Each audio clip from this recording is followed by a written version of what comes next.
Você reiterou que pretende permanecer no cargo até o final de seu mandato, o que certamente tranquilizou muitas pessoas nos mercados financeiros.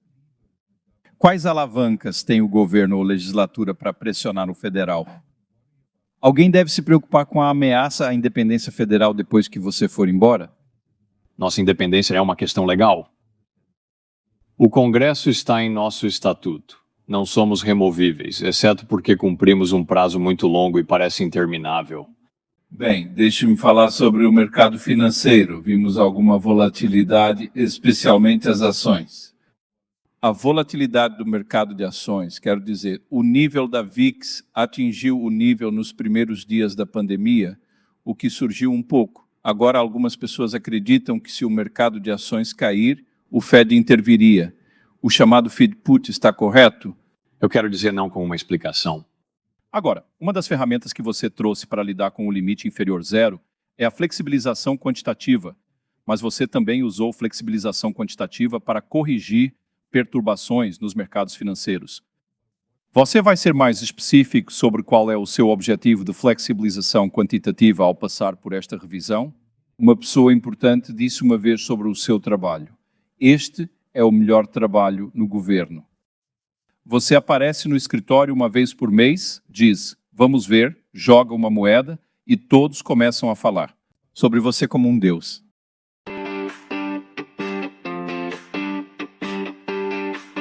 Sejam bem-vindos, Antifrágeis. Meu nome é Joe Caetano. A dublagem vai começar daqui a pouquinho, mas antes, eu peço para você apenas um minutinho para apresentar o nosso canal. O Antifrágeis, nosso canal do YouTube, foi criado a fim de proporcionar para você um canal em que você pudesse ter um vasto conhecimento, desde o conhecimento de base, baseado nos livros consagrados, abordando os conceitos básicos, fazendo um tutorial de como operar na Aave, na Binance, também tese de investimento, entrevistas na área de investimentos com pessoas renomadas e também, pessoal, dublagem, isso mesmo. Nós estamos inaugurando aí um novo podcast no nosso canal de dublagem e eu gostaria de apresentar agora para vocês. Nós temos aqui, pessoal, como nós falamos, você entra no site do Antifrágeis, no canal do YouTube, aí você vai ter aqui podcast de dublagem, conhecimento de base, tese de investimento e entrevista. Você clicando aqui na dublagem, nós já disponibilizamos aqui para você o Larry Fink falando sobre Bitcoin, a senadora Cynthia Lummis, Michael Saylor, David Sachs, a reunião histórica lá na Casa Branca pelo Donald Trump. Gostaria que você ativasse o sininho para você não perder nenhum vídeo do canal. Se inscreva, compartilhe esse link, dê um like, isso ajuda bastante a gente, tá bom? Então vamos lá para a nossa dublagem de hoje. Obrigado, boa tarde. É incrível estar em Chicago novamente. Austin, muito obrigado pela apresentação gentil. Então, eu estou ansioso por minha conversa com o professor Rajan Raghu. Mas primeiro vou discutir brevemente as perspectivas de política econômica e monetária. Portanto, no FID, estamos sempre nos concentrando nos objetivos de dupla tarefa que o Congresso nos dá: emprego máximo e preços estáveis. Apesar da crescente incerteza e riscos, a economia do Zirata ainda é sólida. O mercado de trabalho está em ou quase o máximo de emprego. A inflação caiu muito, mas ainda está um pouco acima do nosso objetivo de 2%. Quanto aos dados recebidos, teremos as leituras iniciais do PIB no primeiro trimestre em algumas semanas. Os dados que temos até agora sugerem que o crescimento desacelerou no primeiro trimestre deste ano em relação ao ritmo sólido do ano passado. Apesar das fortes vendas de veículos, os gastos dos consumidores cresceram modestamente. Além disso, as fortes importações no primeiro trimestre, que refletem as tentativas das empresas de superar as possíveis tarifas, devem pressionar o crescimento do PIB. Inquéritos com famílias e empresas relatam um forte declínio do sentimento e um aumento da incerteza sobre as perspectivas, refletindo em grande parte as preocupações de política comercial. As previsões externas para todo o ano estão diminuindo e, na maioria das vezes, mostram que o crescimento continua a desacelerar, mas ainda é positivo. Enquanto famílias e empresas continuam a digerir esses desenvolvimentos no mercado de trabalho, estamos acompanhando de perto os dados recebidos. Durante os primeiros 3 meses deste ano, os empregos não agrícolas aumentaram em média 150 mil empregos por mês. Embora o crescimento do emprego tenha desacelerado em relação ao ano passado, a combinação de baixas demissões e baixo crescimento da força de trabalho manteve a taxa de desemprego em uma faixa baixa e estável. A proporção de vagas de emprego para candidatos desempregados permaneceu ligeiramente acima de 1. Perto do nível pré-pandemia, o crescimento salarial continuou moderado, enquanto ainda excedeu a inflação. Em geral, o mercado de trabalho parece estar em condições sólidas e, em geral, em equilíbrio, e não é uma fonte significativa de pressão inflacionária. Sobre a estabilidade de preços, a inflação diminuiu muito desde o pico da pandemia em meados de 2022, sem aumento doloroso no desemprego, que muitas vezes acompanha a redução da inflação alta. Os progressos na inflação continuam a um ritmo gradual e as leituras recentes permanecem acima do nosso objetivo de 2%. As estimativas da semana passada indicam que os preços de PCE subiram 2,3% nos últimos 12 meses até março.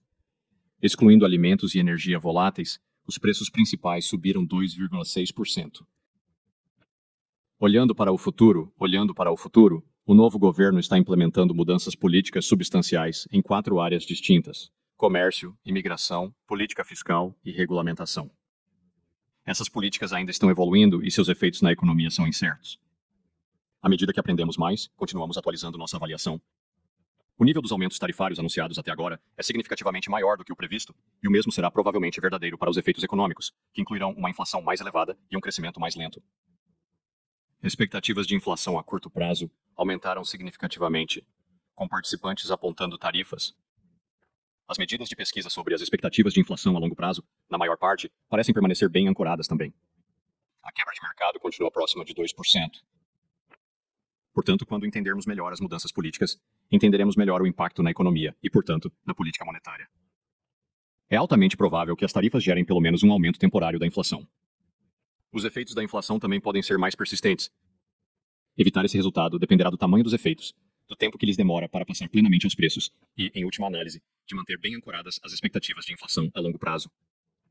A nossa obrigação é manter bem ancoradas as expectativas de inflação a longo prazo e garantir que um aumento único do nível de preços não se torne um problema de inflação contínuo. Enquanto cumprimos essa obrigação, equilibramos nossos mandatos de emprego máximo e estabilidade de preços. Tendo em mente que, sem estabilidade de preços, não podemos alcançar os longos períodos de fortes condições no mercado de trabalho que beneficiem todos os americanos. Podemos nos encontrar em um cenário desafiador em que nossos duplos objetivos de mandato são intenções. Se isso acontecesse, consideraríamos a distância da economia de cada objetivo e os horizontes temporais potencialmente diferentes, sobre os quais essas respectivas lacunas seriam previstas para fechar. Como o icônico Ferris Bueller, personagem de Chicago, observou em uma ocasião, a vida se desenrola rapidamente. Por enquanto, estamos bem posicionados para esperar uma maior clareza, antes de considerar qualquer ajuste à nossa posição política. Continuamos a analisar os dados recebidos, as perspectivas em evolução no equilíbrio de riscos. Entendemos que níveis altos de desemprego ou inflação podem causar sofrimento e prejuízos para comunidades, famílias e negócios. Continuaremos empenhados em alcançar nossos objetivos máximos de emprego e estabilidade nos preços. Obrigado, estou ansioso por nossa discussão. Presidenta Powell, por essas observações, espero ansiosamente que você detalhe essas observações nos próximos 40 minutos. Eu entendo que anteriormente Melody Hobson entrevistou você. Bem, sou um substituto ruim, mas farei o meu melhor para compensar na qualidade da pergunta. Como salientam repetidamente, a comunicação e a transparência são muito importantes para os federais. Eu quero obter mais sobre algumas das coisas que você acabou de dizer. Como ex-banqueiro central, a cautela que o Clube Econômico me passou é evitar o Banco Central. Então vou tentar o meu melhor para não fazer isso. Deixe-me começar dizendo que você guiou o Federal em alguns eventos realmente difíceis, incluindo a pandemia, a procura de dinheiro em março de 2020, a grande inflação e a crise bancária centrada no Banco do Vale do Silício. Então, ao longo do ano passado, vimos uma possibilidade crescente de pouso suave de engenharia federal. Agora parece que tudo mudou completamente. Em alguns meses, o JP Morgan mudou para estimar a probabilidade de uma recessão este ano em cerca de 60%. O que você acha de tudo isso? Bem, antes de tudo, obrigado por estar aqui hoje. É um prazer estar aqui com você. Na verdade, o discurso ou a aparência que eu vi foi a minha primeira aparência como presidente há 7 anos e meio. Então é ótimo voltar. Eu concordo com você que foram 7 anos cheios de eventos, dizendo suavemente, continuo esperando 3 meses de calma, você sabe, isso nunca chegou. Mas para sua pergunta, né, acho que para preparar o cenário, vamos olhar para o 4º ano de 2020. 2024 foi um ano em que a economia cresceu 2,4%. O desemprego permaneceu em níveis historicamente baixos perto do pleno emprego estimado e a inflação diminuiu, funcionando no final do ano em cerca de 2,5%. Esta é a economia que temos.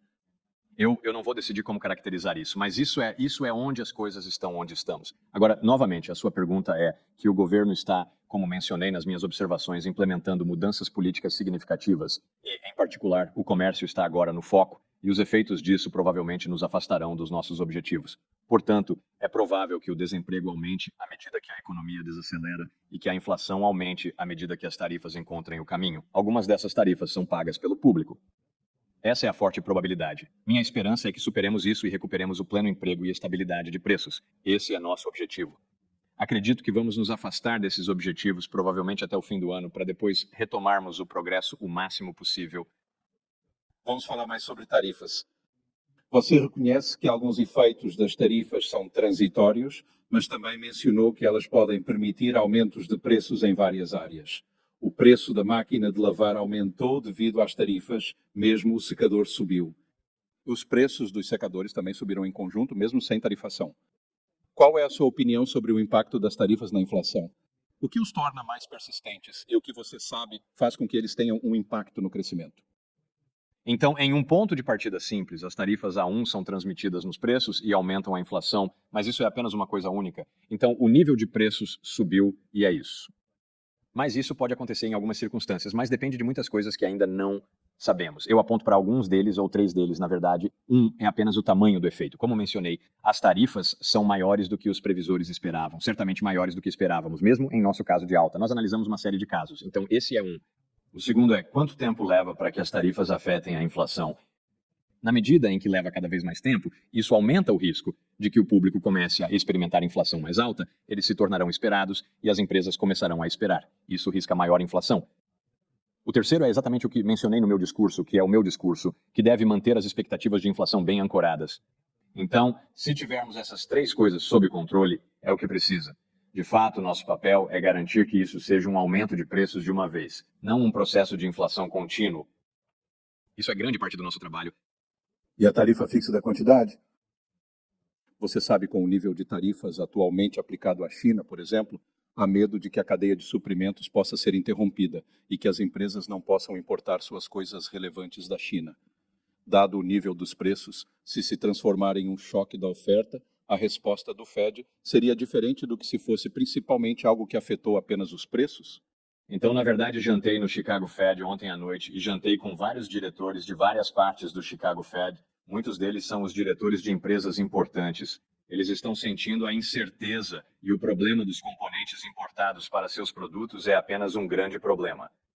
Mas você pode, se você olhar para trás para a pandemia, se você se lembra, há uma escassez de semicondutores, o que levou à escassez de carros em um momento de alta demanda de carros. Esta é uma escassez prolongada porque a produção de latas não pode acompanhar. Isso levou a uma prolongação, uma das coisas que levou a uma inflação prolongada, né? Então, quando você pensa na interrupção do suprimento, é esse tipo de coisa. Isso pode levar tempo para resolver e pode levar a um choque de inflação único a ser prolongado, talvez mais persistente, e nos preocuparemos com isso. Neste caso, você pode olhar para as empresas de automóveis que suas cadeias de suprimentos provavelmente parecem estar no caminho para ser interrompido significativamente, e você se preocuparia que esse processo vai levar alguns anos e que o processo inflativo pode ser estendido. Então isso é tudo. Se tudo isso é altamente incerto. Estamos apenas pensando em como as tarifas podem afetar a economia antes que as tarifas tenham seus efeitos. É por isso que estamos realmente esperando para ver qual é a política final e, em seguida, podemos fazer uma melhor avaliação do efeito econômico. Vamos mudar para imigração. Você falou sobre o equilíbrio razoável do mercado de trabalho. Obviamente, o que vimos nos últimos meses de que o governo anterior continuou a manter este governo, é que a imigração caiu significativamente. Qual é a sua opinião sobre como isso afetará o mercado de trabalho? Então, por que o crescimento foi tão forte nos últimos anos? Foi apenas um nível muito alto de imigração e essas pessoas foram trabalhar e a economia as contratou. Você sabe, havia muita demanda. Ainda estávamos trabalhando com a escassez de mão de obra. O que aconteceu desde que o governo anterior mudou sua política? Como referiu, a imigração diminuiu muito acentuadamente e, portanto, o trabalho no crescimento dos trabalhadores parou realmente, está realmente estagnado. Mas, ao mesmo tempo, a demanda também caiu. Então, ela exige trabalhadores. Portanto, a criação de empregos salariais também diminuiu e eles diminuíram um pouco. Por isso, a taxa de desemprego é bastante estável há cerca de um ano. Então, de certa forma, a demanda, e por coincidência, talvez até certo ponto, a demanda e a oferta de trabalhadores caíram. Então, em termos do impacto no mercado de trabalho agora, ainda estamos plenamente empregados e a participação da força de trabalho ainda é forte. Os salários voltaram a baixar para os níveis que são, dada a suposição de produtividade, que agora são bastante sustentáveis. Então, o mercado de trabalho está em um lugar realmente bom a longo prazo. Você sabe, o impacto da imigração não é considerado muito importante para a inflação, os efeitos na demanda e na oferta se cancelarão mais ou menos, portanto, não esperamos que tenha um grande impacto na inflação. Nas últimas semanas, você viu uma discussão substancial sobre demissões no governo e o congelamento de instituições de pesquisa e universidades. Quanto tempo e quão grande será o seu impacto nos mercados de trabalho? Então, é muito cedo para dizer, mas o que posso dizer é claro que as pessoas estão sendo demitidas no governo, que é muito significativo para eles. Não sabemos quão grande isso vai ser agora. não é grande o suficiente para afetar materialmente uma força de trabalho de 170 milhões de pessoas em termos de redução de financiamento e ciência e coisas semelhantes. Nas áreas, especialmente em cidades com muitas universidades, hospitais de pesquisa e instituições de pesquisa, vemos que estamos realmente ouvindo demissões significativas e, você sabe, um impacto significativo no desemprego. Não sei quanto isso atingirá. Reduzir a pesquisa científica pode impactar crescimento econômico, produtividade e saúde, mas é difícil de estimar. Agora, dado que estamos falando sobre o futuro, você pode enfrentar níveis mais altos de desemprego e inflação potencialmente maior em um futuro não tão distante. É claro que as políticas que cada um exige podem ser diferentes. Você falou um pouco no pódio sobre como o federal veria esses dois e como lidaria com isso. Apenas te dê a chance de explicar isso novamente. Certo, portanto, na maioria das vezes, quando a economia é fraca, a inflação é baixa e o desemprego é alto, ambos exigem taxas de juros mais baixas para apoiar a atividade e vice-versa. Então, na maioria das vezes, esses dois objetivos não são intencionais, nem realmente intencionais. Agora, o mercado de trabalho ainda é forte, mas, você sabe, o choque que estamos experimentando, os impulsos que estamos sentimos são por um desemprego mais alto e uma inflação mais alta. Você sabe, nossa ferramenta só faz uma dessas duas coisas ao mesmo tempo. Então, este é um lugar difícil para o Banco Central, você sabe, em termos de o que fazer. Então, você sabe, o melhor que podemos fazer é realmente ter uma pequena disposição em nossa declaração de consenso, que é a coisa que votamos para refletir como abordamos essas questões. Estamos dizendo que vamos analisar a distância entre esses dois e a distância econômica de cada um desses dois objetivos. Então, perguntaremos se eles podem se aproximar desses objetivos em ritmos diferentes. Vamos considerar esses aspectos e refletir sobre eles, e certamente tomaremos uma decisão que será muito difícil. Novamente, não estamos passando por isso no momento, mas poderíamos estar nessa situação, como mencionei em minha declaração. Só gostaria de entender uma palavra que é frequentemente usada nos dias de hoje, que é incerteza. Como um entrevistado mencionou em uma pesquisa federal de Dallas, nunca senti tanta incerteza sobre meu negócio em toda a minha carreira de mais de 40 anos. A preocupação de hoje não é apenas sobre a incerteza política imediata, mas uma mudança completa na filosofia econômica do US. Não apenas incerteza política, por assim dizer, mas incerteza estrutural. Você sabe, como você apontou, um dos efeitos de níveis mais altos de incerteza é que as empresas adiam o investimento. Por exemplo, mesmo após a estabilização das tarifas, as empresas que contemplam reabrir as instalações de produção vão hesitar, não sabendo se as tarifas serão revertidas no futuro, talvez pelo próximo governo. Como você leva em consideração essa incerteza de longo prazo em sua política? Então, deixe-me concordar que somos o que voltou muito fortemente, todos entenderão isso. Essas são mudanças muito fundamentais nas políticas dos Estados Unidos há muito tempo, em alguns casos, sem experiência real. Quero dizer, as tarifas suaves de Hawley não são tão grandes, são 95 anos atrás, então não há uma experiência moderna de como pensar nisso. Empresas e famílias estão dizendo em pesquisas que estão experimentando uma incerteza incrivelmente alta. Há muitas pesquisas, algumas das quais do FID, mostrando que isso levou as empresas e famílias a retirar de decisões, o que é claro que faz senso comum. Você sabe, você espera que isso seja algo que você passa por uma fase, então você sabe o que as coisas se tornam mais certas, e portanto você sabe, as pessoas podem retomar as atividades econômicas normais, dada a sua compreensão do novo normal. Sua pergunta é que se a incerteza permanecer alta? Eu acho que esse é um ambiente difícil. Eu acho que, você sabe, acho que as taxas de retorno esperadas das pessoas devem ser mais altas. Eu acho que as pessoas serão, isso pressionará o investimento em geral, se os Estados Unidos se tornarem jurisdição, onde os riscos são estruturalmente mais altos, isso nos tornará menos atraentes como jurisdição. Nós não temos. Nós não sabemos isso neste ponto, mas acho que esse será o efeito. Bem, deixe-me falar sobre o mercado financeiro. Vimos alguma volatilidade, especialmente as ações.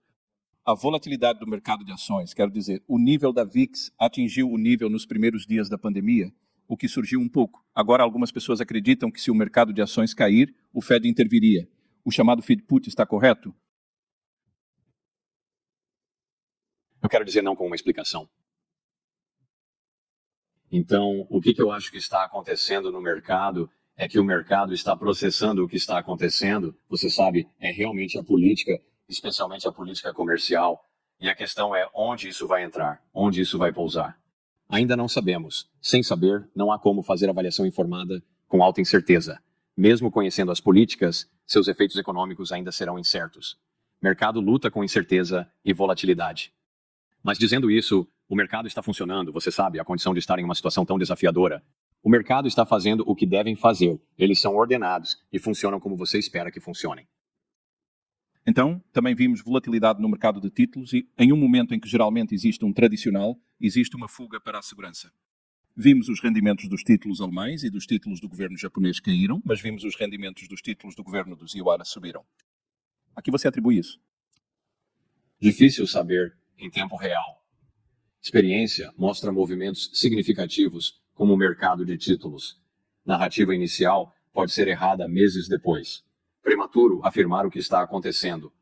Alguma desalavancagem em fundos de hedge e negociações alavancadas. Também é novamente o mercado que processa desenvolvimentos historicamente únicos, e com isso é grande incerteza. Eu acho que você verá que provavelmente verá a volatilidade contínua. Mas eu não vou tentar ser claro exatamente o que causou isso. Eu só quero dizer que o mercado está ordenado e que eles funcionam como você espera neste momento de alta incerteza. Portanto, o FED diminuiu o ritmo de encolhimento do balanço em sua última reunião. Isso foi impulsionado pela incerteza sobre a quantidade de reservas e liquidez que o mercado precisa? Você quer dedicar mais tempo para descobrir isso? Por outro lado, você disse que o mercado estava ordenado. E se a interferência do Federal aparecesse em perturbações no mercado? Então nós achamos que as reservas ainda são abundantes. Então não pensamos que estamos perto do ponto, particularmente perto do ponto em que pararíamos. Enfrentávamos uma situação com grandes fluxos entrando e saindo das reservas, relacionada ao teto da dívida e à conta geral do tesouro. Para os que entendem do mercado de tesouros, isso faz sentido. Mas nós, embora isso tenha acontecido um grande fluxo por um período de 6 meses, na verdade seremos protegidos de ver evidências de que estamos, ou não, nos aproximamos do nível de reservas menos abundantes. Então decidimos diminuir o ritmo. Pensamos em parar e, em vez disso, discutimos. Este é um desses grandes debates que temos no FOMC. Em vez disso, decidimos diminuir o ritmo. As pessoas realmente vieram a ver os méritos disso. Porque você sabe, quanto mais lento avançarmos, menor o balanço pode ficar sem interrupções. Nós, você sabe, queremos que esse processo continue. Agora é bastante lento. Então achamos que isso é uma coisa realmente boa. Isso significa que podemos continuar por mais tempo e podemos atingir muito cuidadosamente o que achamos que é o nível certo de reserva, ainda muitas reservas. E a base internacional do dólar americano? Com todas essas interrupções, você está pronto para fornecer dólares aos bancos centrais como fez no passado, quando houve uma escassez global de dólares? Claro, absolutamente nós. Só para todos saber, temos uma linha de troca de dólares permanente com 5 grandes bancos centrais e eles vão para jurisdições onde existem grandes mercados de financiamento em dólares no exterior. De fato, esses são mercados estrangeiros onde, por exemplo, uma instituição europeia ou asiática está comprando um título apoiado por ativos que é apoiado por empréstimos a consumidores americanos. De fato, esses são empréstimos para consumidores americanos e apoiamos isso. Nós queremos garantir que esses dólares estejam disponíveis. Eles precisam de financiamento em dólares para manter esses ativos em dólares. Quando necessário, emprestamos ao Banco Central em dólares, que nos pagam em dólares. Depois pagam em sua moeda, seguem emprestando em dólares. Portanto, não assumimos risco de crédito ou qualquer coisa semelhante que apoia o mercado de financiamento em dólares americanos. O mercado de financiamento em dólares americanos é muito sensível durante a crise e é muito útil porque fazemos isso, é realmente bom para os consumidores americanos. Portanto, continuaremos a fazer isso, assim como parte do dólar como moeda de reserva, a moeda de reserva mais importante, faremos isso. Uma das questões em que se concentrou foi a situação fiscal dos Iwara. Bem, é claro que a dívida soberana do Citi vai continuar a subir. Qual é o seu pensamento sobre as implicações a longo prazo nas taxas de juros e na estabilidade econômica? Quanto mais podemos ir em termos de dívida nacional antes de cruzar uma linha que pode ser insustentável a longo prazo? Então, os Estados Unidos estão nos Estados Unidos. A dívida federal está num caminho insustentável. Este não é um nível insustentável e ninguém sabe quanto mais podemos ir. Outros países foram mais longe ao longo do tempo. Mas agora você sabe, estamos apresentando um déficit muito grande em pleno emprego. Esta é uma situação que precisamos muito abordar. Mais cedo ou mais tarde. Nós precisamos, mais cedo que mais tarde, se eu posso economizar meu tempo para trabalhar nesses problemas. Não é a questão dos federais, mas se você olhar para o gráfico de gastos federais, a maior parte das partes que estão crescendo são assistência médica, seguridade social e agora pagamentos de juros. Então é realmente onde o trabalho deve ser feito. E essas são questões que só podem ser tocadas com base em bipartidos. Você sabe, nenhuma das partes pode descobrir o que fazer sem as duas partes estar à mesa. Isso é crítico. Todos esses gastos discricionários domésticos, que são essencialmente 100% da conversa, são pequenos como porcentagem dos gastos federais e já estão diminuindo como uma porcentagem dos gastos federais. Então, quando as pessoas se concentram em reduzir os gastos domésticos, elas realmente não estão trabalhando para esse problema. Os gastos discricionários domésticos já estão caindo. Eu só gosto de afirmar isso porque muita parte do diálogo que os políticos oferecem é sobre os gastos discricionários domésticos, que não é o problema. Bem, vamos voltar para a estabilidade e regulamentação. Em relação ao setor financeiro do Zepânio, ainda temos algumas preocupações sobre os empréstimos imobiliários comerciais difíceis nos balanços bancários, se eles foram totalmente tratados até agora. Há algum sentido de que eles não têm? Além disso, o rápido crescimento de várias formas de crédito privado nos últimos anos pode-se dizer que não foram testados por uma recessão total.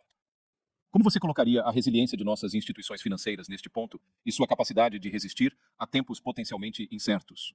Então, acho que nosso sistema bancário tem um bom capital de liquidez e agora é bastante resistente aos choques que pode enfrentar. Eu acredito que, em termos de imóveis comerciais, existem, esse é o caso, estamos trabalhando há 4, 5 anos. Alguns bancos, especialmente os menores e médios, têm altos volumes de imóveis comerciais, alguns problemáticos. Estamos garantindo que esses bancos tenham planos e capital para absorver as perdas. Esse processo já está em andamento há algum tempo e pretendemos continuar nossos esforços. Os maiores bancos não tendem a ter altas concentrações, então este é um problema que sabemos que levará anos para resolver, mas estamos realmente envolvidos no processo de resolvê-lo. Em termos de setor financeiro não bancário cresceu enormemente. A oferta de crédito por não bancos cresceu muito rapidamente. A maioria deles foi financiada, embora com uma estrutura como Private Equity, onde há um parceiro limitado que está assinado por 10 anos para um parceiro geral para investir esse dinheiro. Eles não são depositantes que podem correr. Você sabe, seu dinheiro está comprometido, então o modelo de financiamento é uma prova de execução, mas essa não é alguma lei da natureza. Portanto, quando você começa a ver financiamento de curto prazo entrando em seu ponto, Rago, essa economia que cresce muito rápido e agora é bastante grande, não passou por um evento de crédito significativo ou realmente cresceu significativamente desde a pandemia. Então, apenas por essa razão e por quão rápido cresce, nós temos um olho de perto. Ele não tem o mesmo tipo de regulamentação prudencial que o sistema bancário tem, então estamos assistindo atentamente. É uma fonte de financiamento mais estável porque investidores institucionais se comprometem por longos períodos, mas estamos monitorando atentamente a situação. Correto. Onde está meu chapéu de pesquisa bancária, considerando que os bancos estão significativamente envolvidos nestas instituições? Sabemos que a administração quer relaxar as regulamentações em muitas áreas, uma das quais pode ser o banco. O que você pode nos dizer sobre o jogo final de Basileia III, por assim dizer, que é, você sabe, neste ponto, principalmente focado em capital adicional para os grandes bancos? Você sabe, a opinião federal, na minha opinião, é que devemos continuar a concluir o acordo de Basileia III. E o que devemos fazer, e esperaremos fazer isso com a FDIC e a OCC. Mas nossa opinião não é, acho que a opinião do banco também é que devemos concluir isso. Você precisa de padrões mínimos internacionais. Isso é um bem comum. Você sabe, nós não estamos vinculados por eles, realmente nada. Os Estados Unidos têm muitas contribuições sobre o que o acordo contém e o que o acordo contém. Então nossa opinião é fortemente que devemos concluí-los e podemos fazê-lo. Eu acho que relativamente rapidamente não estamos muito longe do que seria um bom resultado. Vamos falar sobre mudanças tecnológicas e novos instrumentos, como criptomoedas, destacando os avanços mais importantes e os possíveis desafios que enfrentaremos. Quais são os potenciais benefícios de regulamentos mais favoráveis para criptomoedas e quais podem ser os riscos para o sistema financeiro? Saiba, então passamos por uma onda de fracassos e fraudes e coisas semelhantes foram manchetes por alguns anos. Eu acho que o que você vê agora e durante isso. A propósito, nós estávamos tentando nós trabalhamos com o Congresso para tentar obter uma estrutura legal para moedas estáveis, que teria sido um bom lugar para começar. Nós não tivemos sucesso. Eu acho que o clima está mudando e você está mudando para uma espécie de maior integração de todo o setor. Então o Congresso está olhando novamente para o Senado e a Câmara estão olhando para uma estrutura legal para moedas estáveis, você sabe, dependendo do que está nela. Isso é uma boa ideia. Precisamos que não hajam agora. A moeda estável é um produto digital que pode realmente ter um apelo bastante amplo e deve conter proteção do consumidor tipo típico e transparência. É isso que o Senado e a Câmara estão trabalhando. Isso é uma coisa positiva. Eu também acho que alguns, você sabe, adotamos uma perspectiva bastante conservadora e outros reguladores bancários adotam uma perspectiva mais conservadora sobre como impostos, orientações e regras aos bancos. Eu acho que eles vão relaxar isso. Eu acho que tentaremos fazer isso de maneira que preserve a segurança e a solidez, mas, você sabe, permite e promova a inovação apropriada e coloque isso de uma maneira que, novamente, não coloque os consumidores em risco, de maneira que eles não entendem ou tornam os bancos menos seguros e sólidos. Você possui uma revisão de política atualmente? Inquéritos recentemente nos dizem que parece haver uma distinção entre um aumento do nível dos preços, o que o público parece muito preocupar. E a taxa de aumento dos preços, certamente eles se preocupam com isso, mas o Fed se preocupa muito mais com a taxa de inflação. Então, embora tenhamos caindo para 2%, as pessoas lembram que nos últimos anos os preços aumentaram mais de 20%. Então, ao começar a pensar na revisão da política, há algum pensamento sobre como você pode querer enfrentar esse tipo de desafio? O que importa o caminho dos preços e a taxa de mudança? Primeiro de tudo, acho que você está certo e acho que o público está certo. Você sabe quando dissemos que a inflação caiu de volta para 2% e 1 a 2%. e achamos que isso é uma coisa boa. Isso é uma coisa boa, mas se você sabe, se você pagou 20% mais do que em 2021, isso não ajudará muito. Você ainda paga muito mais do que costumava pagar pelas necessidades. Então é apenas outra maneira de dizer que as pessoas odeiam a inflação.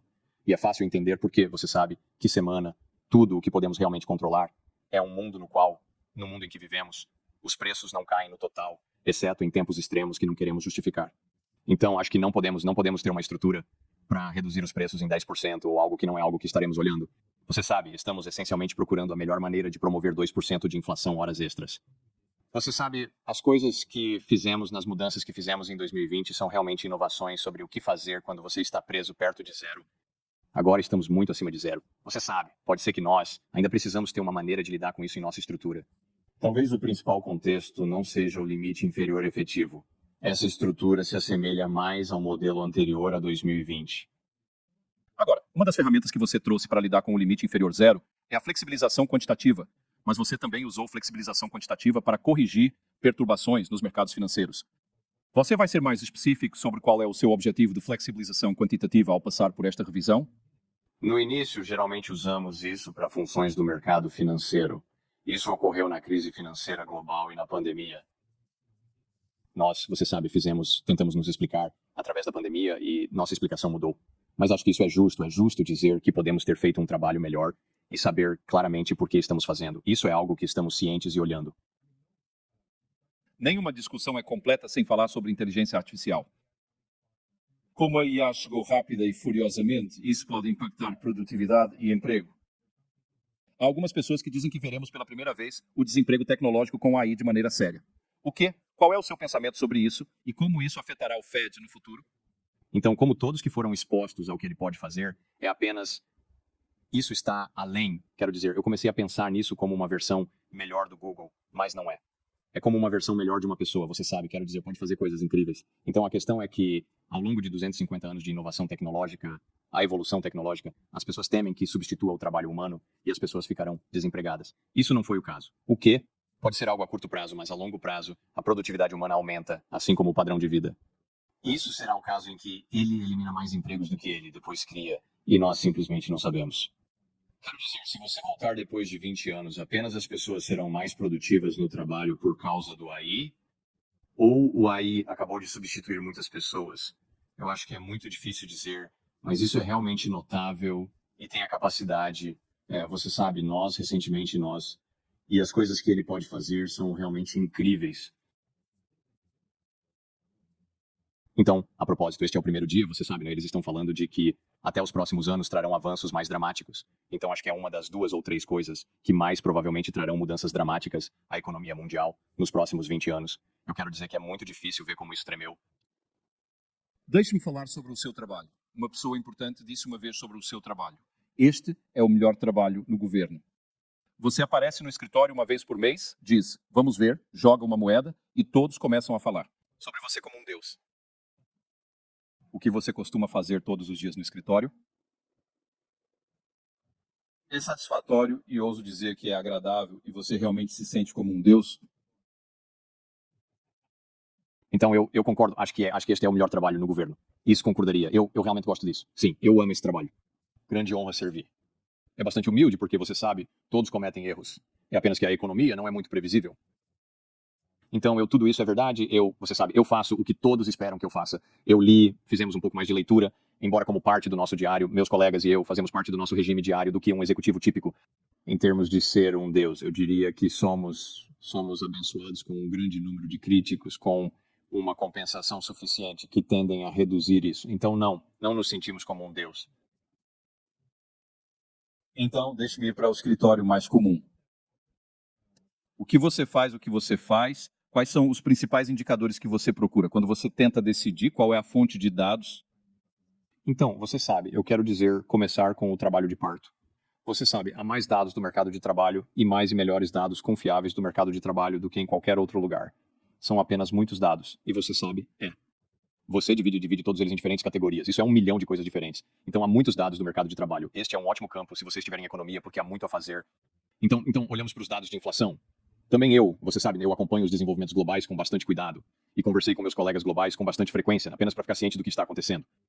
Os mercados financeiros são realmente importantes. E você sabe, você pode e ultimamente algo que é que temos. Estamos prestando muita atenção, como você esperaria, o que está acontecendo em todo o mundo, nos mercados de moeda, nos mercados de renda fixa, nos mercados de ações. Tudo isso. No entanto, para mim, meu histórico era mais no setor privado e, você sabe, como investidor e para uma parte significativa da minha carreira, e eu tenho que falar com pessoas de fora sobre o que eles estão vendo e o que eles estão lidando com isso, para que isso realmente se encaixe para mim. Você sabe, eu só posso olhar para tantos dados, você sabe, mas para realmente obter a história e a narrativa, isso é mais falar com pessoas de fora, você sabe, os dados anedotais ajudam as coisas a se encaixar para mim, eu diria você.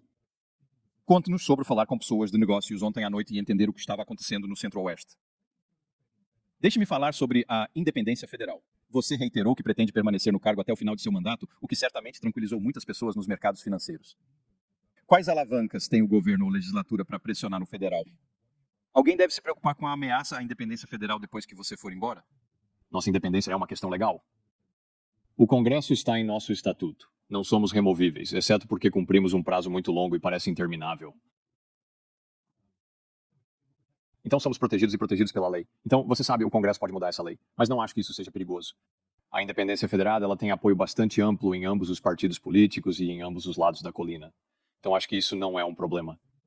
Há um caso da Suprema Corte que as pessoas terão lido provavelmente no diário de hoje, no qual a Suprema Corte pode decidir se agências independentes, em geral, se estão autorizando leis, podem conter uma disposição que impede o presidente de demitir membros de uma comissão que não seja por causa.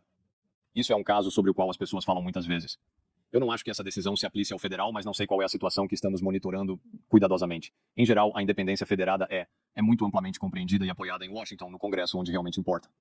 Você sabe, o ponto é que podemos tomar nossas decisões. Só tomaremos nossas decisões com base em nosso melhor pensamento. Melhor com base em nossa melhor análise de dados sobre o que, qual é a maneira de servir atingir nossos objetivos de dupla tarefa, o melhor possível para servir o povo americano. Esta é a única coisa que vamos fazer. Nunca seremos influenciados por qualquer pressão política. As pessoas podem dizer o que quiserem, tudo bem, não é um problema. Mas faremos o que fazemos estritamente sem considerar fatores políticos ou outros fatores estrangeiros.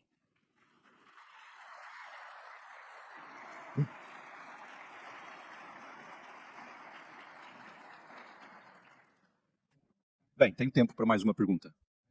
Eu conheço a questão que você pensa. Planos sobre as próximas taxas de juros? Mas não tenho certeza se você sabe e não tenho certeza se você dirá mesmo se soubesse. Então eu não vou fazer essa pergunta. A pergunta que quero fazer é uma pergunta mais pessoal. O que você mais gostaria de fazer em casa depois de um dia exaustivo de moedas no escritório? Você sabe, eu toco uma das minhas guitarras, eu faço chamadas de Zoom com meus filhos e netos, também fui frequentemente à academia só para ficar em forma. Precisamos de você saudável. Muito obrigado, presidente Powell. Obrigado.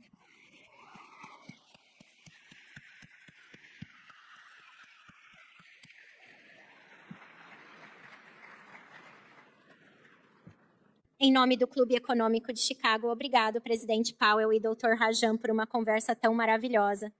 Você é um tesouro nacional e espero que todos possamos ver o quão importante é o papel do presidente Powell em nossos negócios e vida pessoal. Obrigado por compartilhar suas ideias importantes conosco. Eu realmente quero agradecer a David Snipes e Cadê Esposito e toda a equipe da ECC por puxar isso